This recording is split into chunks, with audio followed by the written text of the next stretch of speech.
Welcome to my channel limitless Anu with Samta Vichar Manch Bahujan media बोध गया। मैं आप सभी को बताना चाहती हूँ कि मैं महाबोधि मुक्ति आंदोलन के लिए हम बोध गया आए हैं और आज हम आए हैं, सुनिए अभी।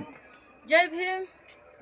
रेखा ढेकळे डुंगेश्वरी पर्वत पाहण्यासाठी आलेलो आहोत। बुद्धगया आंदोलनामध्ये सहभागी होण्यासाठी तुम्ही पण नक्की या। हमारी टीम आज देखने जा रही है प्रागबोधि गुम्फा, जिसे अभी यहाँ डुंगेश्वरी माता कहा जाता है।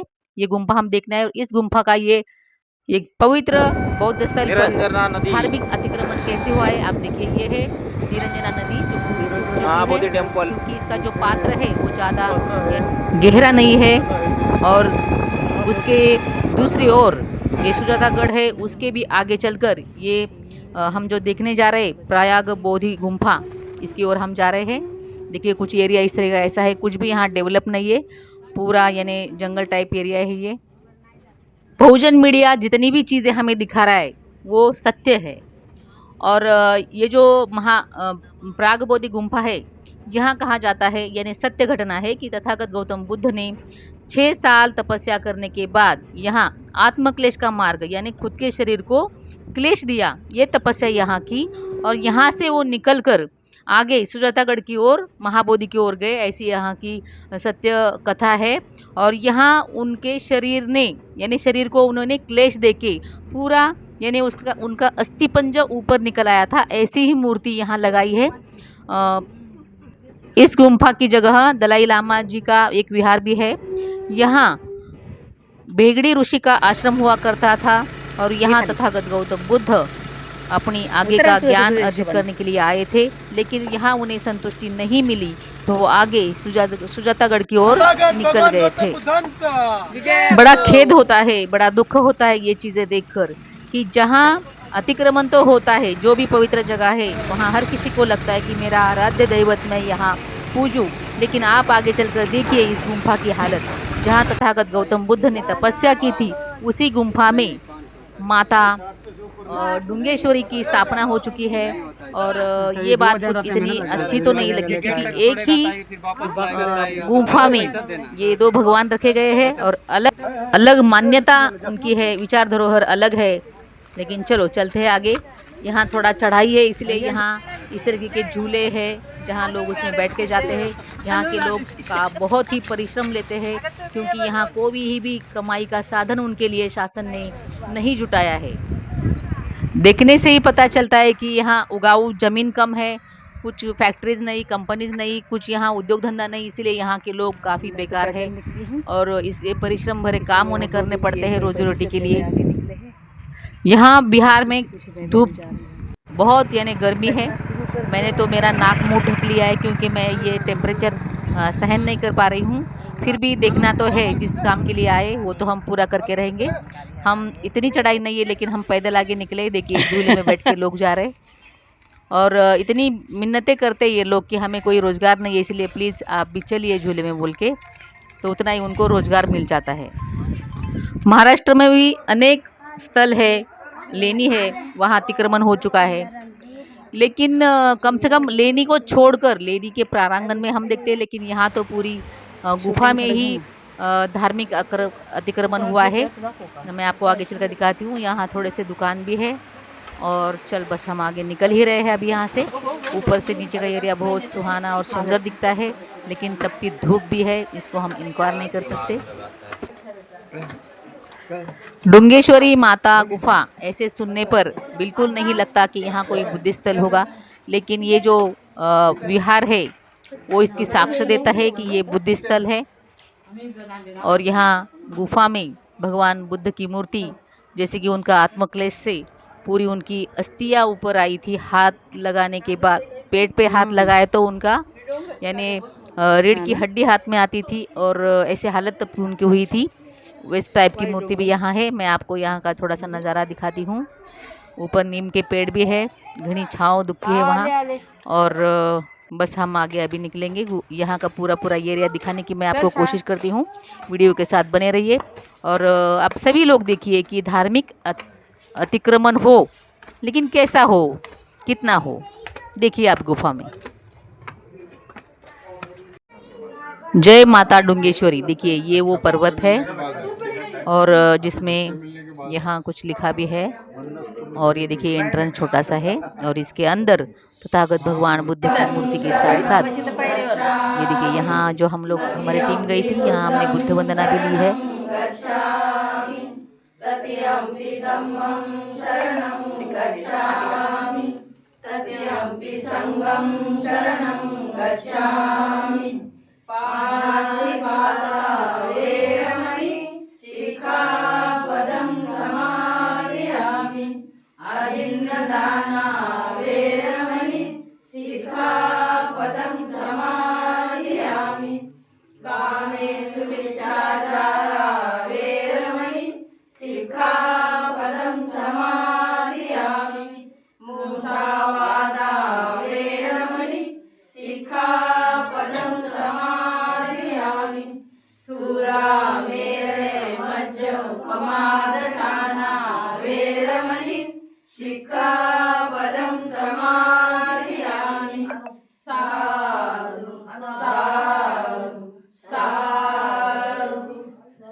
लगभग 10 बाय 10 की इस गुफा में ये डुंगेश्वरी माता की स्थापना भी यहाँ हो चुकी है। आपको मैं दिखा रही हूँ और उनके पुजारी भी यहाँ बैठे हुए हैं। इतना बड़ा पर्वत है, इतनी बड़ी जगह यहाँ है, इतनी सारी जगह होने के बावजूद भी तथागत भगवान बुद्ध के सामने ही इस माता की स्थापना हुई है।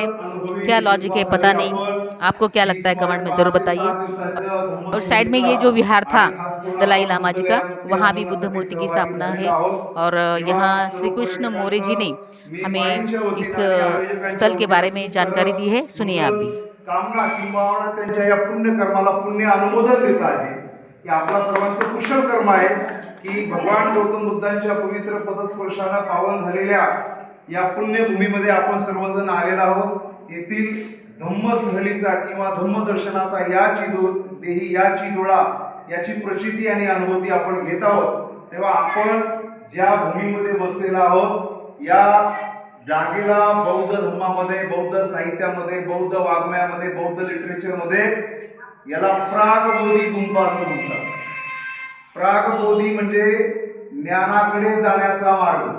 प्रागबोधी म्हणजे ज्ञानाकडे जाण्याचा मार्ग। परंतु इथे पाहता की जिथं जिथं बुद्धांच्या मूर्त्या आहेत किंवा बौद्ध संस्कृती आहे तिथं हिंदू धर्म लोकांनी काय केलं, सांस्कृतिक अतिक्रमण केले। तिकडे उत्तर प्रदेशमध्ये केशरिया नावाचा स्तूप आहे, त्या स्तूपावर त्यांनी देवी आणून बसवलेली। तुम्ही कधी पाहाल तर आता ते उत्खननामध्ये साईडला घेतलेलं आहे। तर जिथं जिथं आपली संस्कृती आहे, विरासत आहे, तिथे हे लोक काय करतात, सांस्कृतिक आक्रमण करतात। जानेवारी महिन्यामध्ये जर आला तर इथं त्या देवीला बोकड कापला जातो। इथं त्या देवीला इथं आम्ही पाहिलेले ते लोक बोकड घेऊन येतात, छोटी छोटी बोकड आणतात, इथं कापतात। म्हणजे इतकं काय करतात, हे आपल्या धर्माची विडंबना करतात, विडंबन करतात। तर या पवित्र जागेला म्हणतात प्रागबोधी गुंफा। डुंगेश्वरी देवी त्यांनी नंतर बसवलेली आहे। नावाच्या ऋषीच्या आश्रमामध्ये इथं आले तर त्यांनी वेगळ्या ऋषींच्याकडे अगोदर 5-5.5 वर्ष म्हणजे काय केलं, अध्ययन केलं। पण शेवटच्या 2-3 महिन्यामध्ये त्यांनी काय केलं, इथं स्वतःच्या शरीराला पीडा यातना द्यायला सुरुवात केली। भर उन्हाळ्याचे दिवस असतील तर कडक उन्हामध्ये ते उभे राहायचे, पावसाळ्याचे दिवस असतील तर त्या थंडगार पावसामध्ये उभे राहायचे, कडाक्याच्या थंडीमध्ये उघड्या शरीराने बाहेर उभे राहायचे। त्यानंतर कधी कधी महिन्यातून एक वेळ जेवण करायचे, कधी कधी आठवड्यातून एकदा जेवायचे, कधी कधी आठवड्यातून एक वाटी भात खायचे, कधी कधी एखाद्या डाळीचा कण खायचं। त्यांच्या शरीराला त्यांनी जास्तीत जास्त काय दिल्या, वेदना दिली। त्यांच्या शरीरावर मळाचे पुठ्ठे निर्माण झाले, त्यांची दाढी वाढली, त्यांच्या ज्या अस्थी होत्या, ज्या छातीचा पिंजरा होता तो अस्थिपंजर मूर्ती आहे। जर आपण पोटाला हात लावला तर पाठीचा तो मणका लागायचा। तर त्यांचं संपूर्ण शरीर गलित गात्र झालं होतं, परंतु त्यांना कुठेही इथं ज्ञान मिळालं नाही। आणि मग ते असेच या डोंगरावरून, या प्रागबोधी गुंफेकडून ते निरंजना नदीकाठी तिकडे निघालेले आहेत। 13 किलोमीटरचं अंतर आहे, शॉर्टकटमध्ये 13 किलोमीटरचं अंतर आहे। सरस्वती नदी पार करून ते फाल्गू किंवा जी निरंजना नदी आहे, जिथे सुजाता नावाच्या उपासिकाची खीर खाल्ली तर ते त्यांचं शरीर काय झालं तर पूर्ण कृश झालं होतं. त्यांच्या शरीरामध्ये त्राण अजिबात राहिला नव्हता. अशा अवस्थेमध्ये ते मजल दर मजल करत त्या ठिकाणी पाऊल वाटेल तिथे गेले आणि त्या ठिकाणी सुजाता नावाच्या उपासिकेची त्यांनी खीर प्राशन केली आणि त्यानंतर त्यांनी भोजन करायला सुरुवात केली. जर सुजाता नावाची उपासिका त्यांच्या जीवनामध्ये आली नसती तर कदाचित ते सिद्धार्थ गौतमाचे बुद्ध झाले नसते. आम्हाला सर्वांना बौद्ध धम्म कळाला नसता.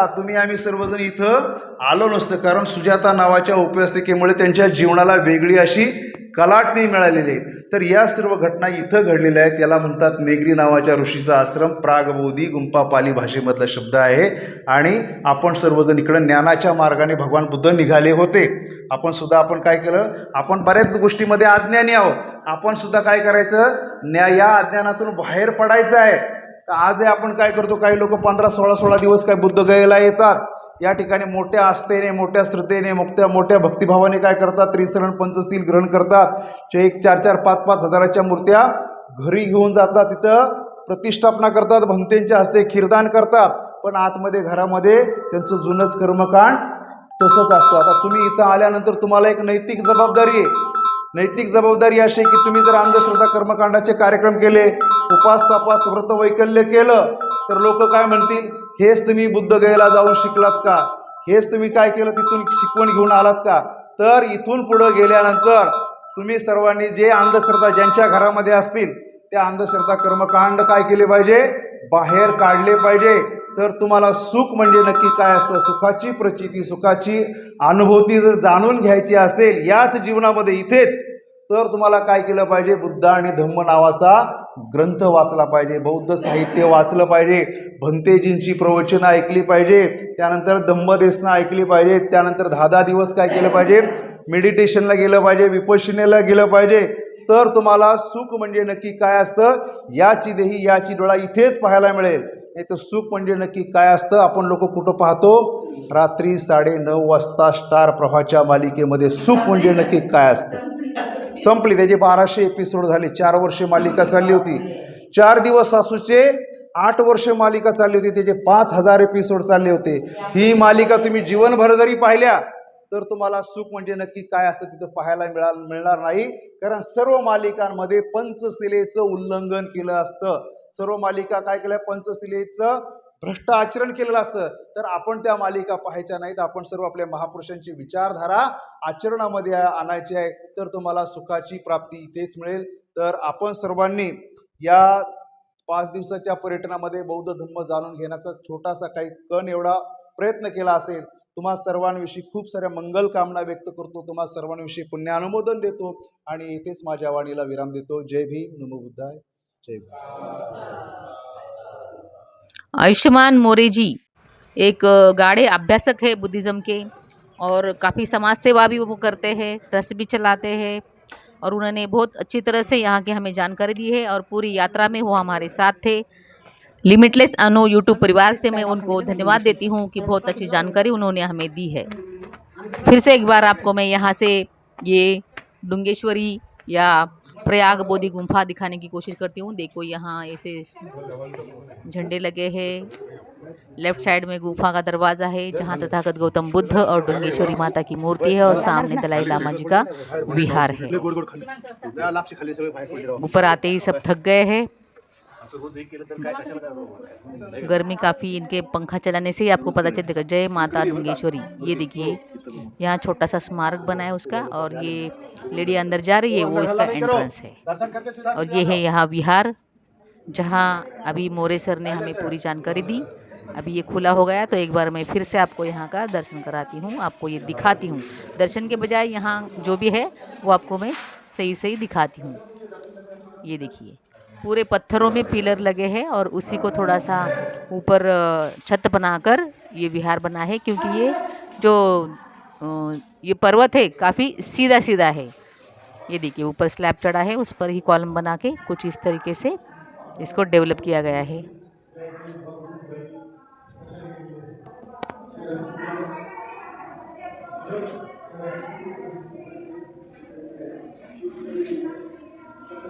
वीडियो काफ़ी बड़ा बन रहा है, लेकिन मन करता है हर चीज़ मैं आपको दिखाऊं, क्योंकि बार बार इतनी दूर आना मेरे से भी शायद हो सकता है या नहीं, पता नहीं। इसीलिए यही मौका है, यही सही टाइम है सोचकर मैं आपको कोना कोना दिखाने की कोशिश कर रही हूँ। पूरा वीडियो ज़रूर देखिए और आपको क्या लगता है इस बारे में कमेंट कीजिए। इसके बारे में कुछ और जानकारी आपके पास हो तो वो भी कमेंट में शेयर किए, ताकि बाकी लोग उसे पढ़ सके और मैं भी जान सकूँ। अब यहाँ से हम निकले हैं नीचे जाने के लिए। जो सवारियाँ ऊपर आई थी वो लोग अभी उन्हें नीचे लेके जा रहे हैं। इतना चढ़ाव नहीं है, लेकिन यहाँ ये सुविधा उपलब्ध है। नीचे आने के बाद थोड़ा सा यानी यहाँ का हमने समोसा टेस्ट किया, काफ़ी टेस्टी था। जैसे महाराष्ट्र में हम थोड़ा सा स्पाइसी खाते हैं, तो उस हिसाब से वो थोड़ा सा नमकीन और तीखा भी था।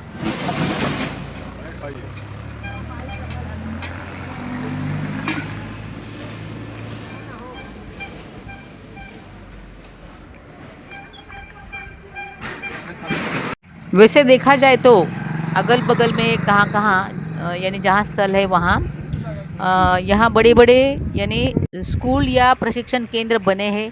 न जाने क्यों छोटे बच्चे हमें सड़क पर भीख मांगते ही दिखाई दिए। यहाँ प्रबोधन की ज़रूरत है। यहाँ बिहार शासन ने थोड़ा ध्यान देना चाहिए। काफ़ी गर्मी थी, तो यहाँ हमने अभी ये वाटरमेलन ट्राई किया मतलब खाया ही है।